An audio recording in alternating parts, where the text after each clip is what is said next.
নমস্কার প্রিয় দর্শক বন্ধুরা, ডেমোক্রেসি খবরের আড্ডা চ্যানেলে আপনাদের সবাইকে ধন্যবাদ।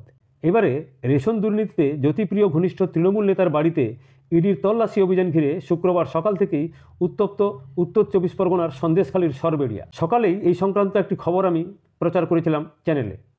তৃণমূল নেতা শেখ শাহজাহানের বাড়িতে এদিন ইডি আধিকারিকদের তল্লাশির বিরোধিতায় পাল্টা আক্রমণ শুরু করেন অনুগামীরা। তাতে আক্রান্ত হন ইডি আধিকারিকরা।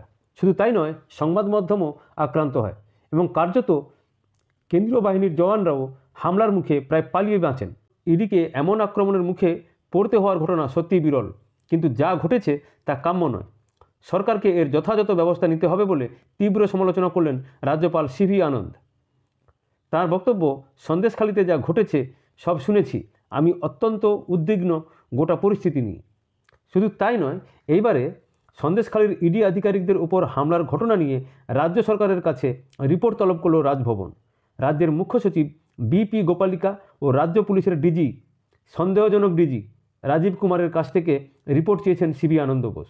কিন্তু মজার ব্যাপার, রাজ্যকে না বলে ইডি কেন সন্দেশখালীতে? কেন্দ্রকে দুষে বিচারপতির অধিকার নিয়েও এবারে প্রশ্ন তুললেন কুণাল ঘোষ। সন্দেশখালীর ঘটনার পর তোলপাড় জাতীয় রাজনীতি। বিরোধীরা ঘিরে ধরেছে ক্ষমতাসীন সরকারকে। সমালোচনার স্বর শোনা যাচ্ছে আদালতের ভিতর থেকেও, অর্থাৎ বিচারপতি অভিজিৎ গাঙ্গুলিও পর্যন্ত তার সমালোচনা করেছেন এবং তিনি বলেছেন সিবিআইয়ের আইনজীবীকে যে সঙ্গে বন্দুক থাকে না, চালাতে পারো না।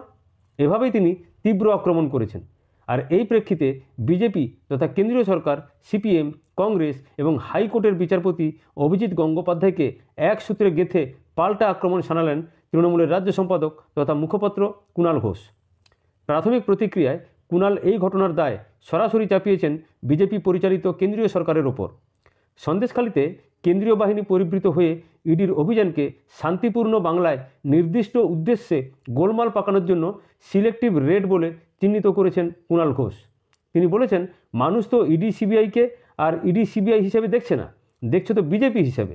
এখন ইডি বা সিবিআই কোথাও গেলে রাজ্য সরকারকে লুপে নিচ্ছে না, লুপে মানে সঙ্গে নিচ্ছে না। রাজ্য পুলিশকে লুপে না নেওয়ায় তিনি অত্যন্ত ক্ষুব্ধ। অন্তত তিনি এটাও বলেছেন যে অন্তত মুখ্য সচিবকেও তো বলে রাখা উচিত। ভাবুন, ইডি সিবিআই রেড করতে যাবে, তারা যে ঘরে যাবে সেই বাড়ির লোককেই বলে যাবে যে আমরা যাচ্ছি, তোমরা ব্যবস্থা করো। মানে অন্তত কুণাল ঘোষের বক্তব্য শুনে তাই মনে হচ্ছে। তাহলে তো তিনি এছাড়াও কুণাল ঘোষ শুধু এটা বলেননি, আরও তিনি বলেছেন যে যদি মুখ্য সচিবকে বলে রাখতেন তাহলে তো অন্তত কোনো একটা কোন এলাকাটা স্পর্শকাতর, কোথায় কোন সময়ে কি হয়ে আছে এগুলি না জেনে নিজেদের মতো করে অভিযান করছে কেন্দ্রীয় এজেন্সি। দর্শক বন্ধু, এটা তো স্বাধীন ভারতবর্ষ। এখানে কি মানে কোন এলাকা কেমন সেটা কি বলে যেতে হবে? আমার জানা নেই। তবে আপনাদের এই খবরটি পড়ার পরে অবশ্যই মূল্যবান কমেন্ট নিজের কমেন্ট বক্সে কিন্তু দেবেন আপনারা। ওদিকে উস্কানি দিচ্ছে আবার শুভেন্দুরা, আবার এদিকে হাল্লার রাজারা সেনা নিয়ে গিয়ে সেখানে গণ্ডগোলটা পাকাচ্ছে। বিরোধী দলনেতা শুভেন্দু অধিকারীর পাশাপাশি কুণালের নিশানা থেকে বাদ যাননি হাইকোর্টের অন্যতম বিচারপতি অভিজিৎ গঙ্গোপাধ্যায়ও। তৃণমূলের মুখপাত্র বলেন, সিপিএম, বিজেপি, কংগ্রেস, অভিজিৎ গাঙ্গুলি এরা সবাই এক সূত্রে বাঁধা। বিচারপতি গাঙ্গুলির তাঁর কোনো এখতিয়ার আছে যে চেয়ারে বসে এই ধরনের কথাবার্তাগুলি বলবেন তিনি? শুভেন্দুকে আক্রমণ করে তিনি বলেন, শুভেন্দু অধিকারীর নাম সিবিআইয়ের এফআইআরে আছে, নথিভুক্ত চোর, তোলাবাজ। তার বাড়িতে তো অভিযান হয় না। অভিযান বেছে বেছে বাংলাকে কলঙ্কিত করার জন্য শুধু তৃণমূল নেতা এবং তৃণমূলের কর্মীদের বাড়িতেই হচ্ছে, যাতে নেগেটিভ খবর করা যায়।